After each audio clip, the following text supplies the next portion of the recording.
2026 தேர்தல் பொன்முட்டை ஓடும் வாத்து தேர்தல் என நாம் மனதில் கொள்ளலாம். எப்படின்னா, வங்கிகளில் பணம் வந்துட்டே இருக்கும். எலெக்ஷன் அப்படின்னு சொன்ன உடனேயே இப்போ வங்கியில் எல்லாருக்கும் 5000 ரூபா பணம் வந்துருச்சு.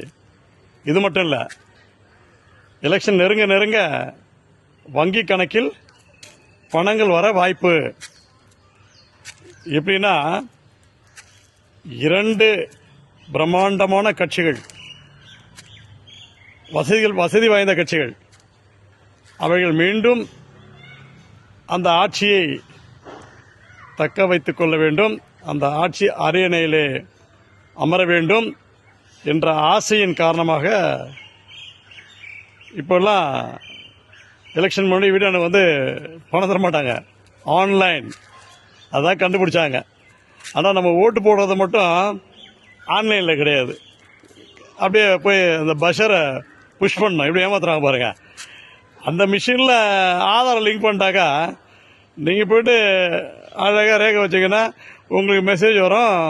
உங்கள் ஓட்டை யாரும் போட முடியாது, கள்ள ஓட்டுக்கே வாய்ப்பு இல்லை. கரெக்டான ஒரு தேர்தல், கரெக்டான போலிங் ரிசல்ட்டும் அன்றைக்கே எடுத்துடலாம், மறுநாளே அறிவிச்சிடலாம். அதெல்லாம் அரசியல் ஆதாயம் கருதி அந்த நடவடிக்கைகள் தேர்தல் ஆணையம் எடுக்காது, அரசியல் கட்சிகளும் எடுக்காது.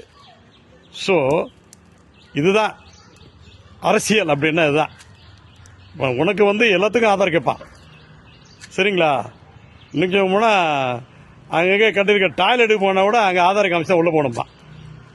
அந்தளவுக்கு மக்களின் மீது நம்பிக்கை இல்லாதது போல் அரசியல். ஆதார் தான் ஸ்கூல்லேருந்து, அதாவது சோத்துலேருந்து சுடுகாடு வரைக்கும். சுடுகாட்டில் போயிட்டு டெத் சர்டிஃபிகேட் வாங்கினா கூட ஆதார் இருந்தால் தான் வாங்க முடியும். ஆனால் எலெக்ஷனில் நின்று கேண்டிடேட் ஜெயிக்கிறதுக்கு ஆதார் அவங்களுக்கு தேவையில்லை. நீ வந்து ஆதாரோட ஓட்டு போட்டீங்கன்னா கரெக்டான ஆள் வின் பண்ணிடுவான். அது இல்லாமல் கள்ள ஓட்டு போட முடியாது, ஏன்னா காசு கொடுத்து பிரயோஜனம் கிடையாது, சரிங்களா? அதனால் இந்த 2026 தேர்தல் வந்து பொன் முட்டையிடும் வாத்து என்று தான் நம்ம மனதில் கொள்ள வேண்டும். இந்த எலெக்ஷன் தேதி டிக்ளேர் பண்ண உடனே கூட வங்கி கணக்கில் அதிசயமான பணங்கள் வர வாய்ப்பு இருக்குது அப்படின்னு என்னுடைய கணிப்பு தான். நண்பர்களே, பாருங்க, அரசியல் வேறு, மக்கள் வேறு. நன்றி. சமூக ஆர்வலர் என்ற அடிப்படையில் என்னுடைய கருத்து. வாழ்க வளமுடன்.